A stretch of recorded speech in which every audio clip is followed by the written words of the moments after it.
ದೇವನಾದ ಭಗವಾನ್ ವಾಸುದೇವನು ನನ್ನ ರಥದ ಸಾರಥಿಯಾಗಲು ಸಮ್ಮತಿಸಿದನು.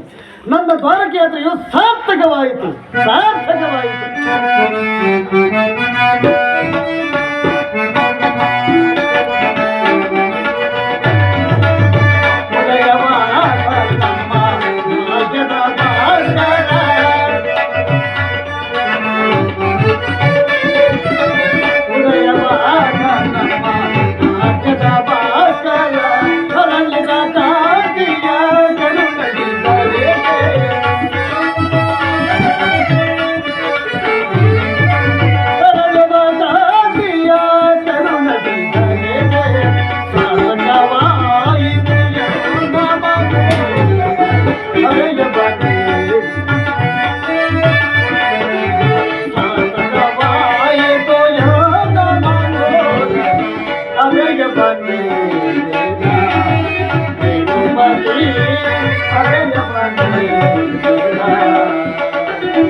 ಎಂತಹ ಕಾರ್ಯವನ್ನು ಮಾಡಿ ಸ್ವಹಸ್ತದಿಂದ ಪರಾಜಯಕ್ಕೆ ಆಹ್ವಾನವನ್ನು ಕೊಟ್ಟು ಹರಿತವಾದ ಖಡ್ಗವನ್ನು ಬಿಸುಟ್ಟು ಹೊರೆಯಿಂದ ಆಶ್ರಯಿಸುವ ಮಂದಮತಿಗಳಂತೆ ಮುಂದೆ ರಣದುರಂಧರನಾಗಿ ಮೆರೆಯುವ ಅಣ್ಣ ಬಲರಾಮ ಸಹಿತ ಯಾದವ ಸೈನ್ಯವನ್ನು ಕೇಳಿಕೊಳ್ಳದೆ ನಿರಾಯುಧನು ನಿರಸ್ತ್ರನವಾದ ನನ್ನನ್ನು ಕಟ್ಟಿಕೊಂಡು ಕಿತ್ತೇರು ಪಾರ್ಥ.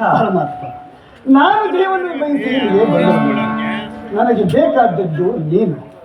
ನಿನ್ನನ್ನು ಹೊಂದಿದರು ದೇವ, ನಿರ್ಗತಿಗಳು ಪಥಭ್ರಷ್ಟರಿಗೂ ಮಾರ್ಗದರ್ಶಕರಾದ ನೀನು ನನಗೊಂದು ದಾರಿಯನ್ನು ತೋರಿಸು. ನಿನ್ನ ವರದಾಸ್ತವು ನನ್ನ ರಥಾಶ್ವಗಳ ಕೈವಾಡ. ಆಗ ನಾನು ನೋಡುವುದು ಶತ್ರುಗಳು ನೋಡುವುದು, ಶತ್ರುಗಳಾಗೆ ಇಡೀ ಜಗತ್ತೇ ನೋಡುವುದು. ಸೃಷ್ಟಿಕರ್ತರ ಕೈಯಲ್ಲಿ ಸಾಗರದಂಡವು ನಡೆಯುವುದು.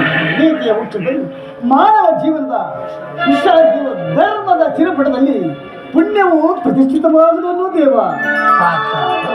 ದೇವರು ದೇವರು ಎಂದು ನನ್ನನ್ನು ಅಷ್ಟೊಂದು ಕೊಂಡಾಡುವಿಯಲ್ಲ, ಅಂತಹ ದೈವತ್ವದ ಮಹಿಮೆಯನ್ನು ನನ್ನಲ್ಲಿ ಏನನ್ನು ಕಂಡು ಪಾರ್ಥ? ನಿನ್ನ ನನ್ನಲ್ಲಿಂದ ಇಂದ್ರದಾವೇಕ ದೇವ.